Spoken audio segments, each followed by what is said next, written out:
Magandang araw sa inyo lahat. Ngayon, bibigyan pugay natin ang buhay at karera ng isang tunay na icon sa mundo ng musika at komedya sa Pilipinas, si Elizabeth Ramsey.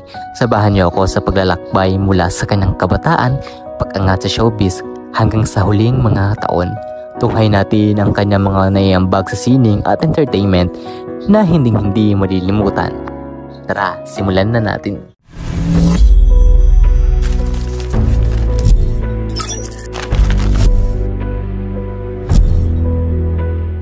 Si Elizabeth Indina Ramsey ay sinilang noong December 3, 1931 sa San Carlos City, Negros Occidental. Siya ay anak ng isang Pilipinong ina at Jamaican na ama. Lumaki si Elizabeth sa isang mahirap ngunit masayang pamilya.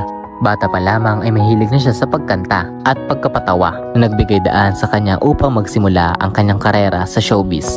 Nag-aral si Elizabeth sa San Carlos Elementary School at San Carlos High School. Sa kabila ng mga hamon sa buhay, ipinakita niya ang kanyang determinasyon na makamit ang kanyang mga pangarap sa larangan ng musika at komedya. Nagsimula ang karera ni Elizabeth Ramsey sa showbiz noong 50s. Una siyang nakilala bilang isang mga awit at komedyante sa iba't ibang nightclub at music hall sa Manila. Ang kanyang kakaibang talento sa pagkanta ng mga novelty song at pagkapatawa ang nagdala sa kanya ng kasikatan. Ang unang malaking break ay unang sumali siya sa talent search ng Student Canteen kung saan siya ay naging finalist. Ang kanyang natatanging boses at estilo ng pagkapatawa ay naging tatak ni Elizabeth Ramsey. Isa sa kanyang mga unang hit na kanta ay ang Waray Waray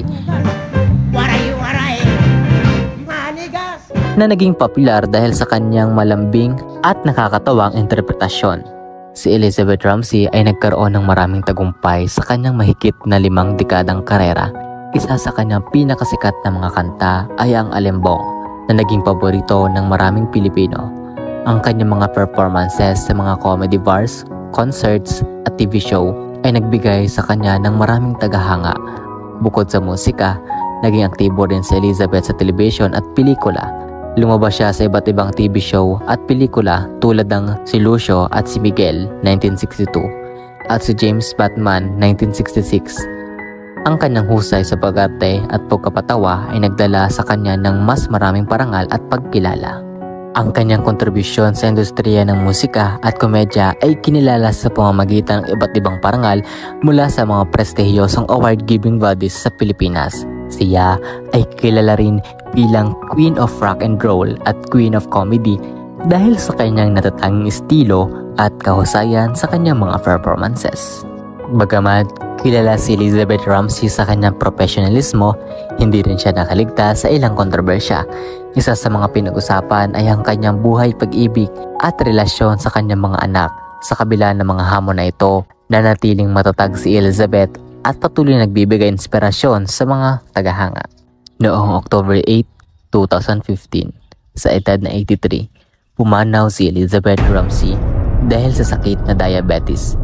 Ang kanyang pagpanaw ay nagdulot ng malaking kalungkutan sa kanyang pamilya, mga kaibigan at mga tagahanga.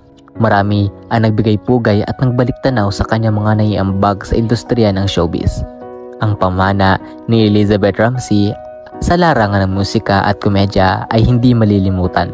Ang kanyang mga kanta at palabas sa telebisyon ay patuloy nagbibigay kasiyahan at inspirasyon sa mga susunod na henerasyon ng mga artista at musikero. Siya ay isang tunay na alamat na nag-iiwan ng malaking marka sa kasaysayan ng entertainment sa Pilipinas. At dyan nagtatapos ang ating paglalakbay sa buhay at karera ni Elizabeth Ramsey. Isa siyang tunay na bituin sa mundo ng musika at komedya. At ang kanyang mga kontribusyon ay hindi malilimutan. Maraming salamat sa inyong panonood at huwag kalimutang mag-subscribe at i-click ang notification bell para sa mga susunod nating videos. Hanggang sa muli, paalam!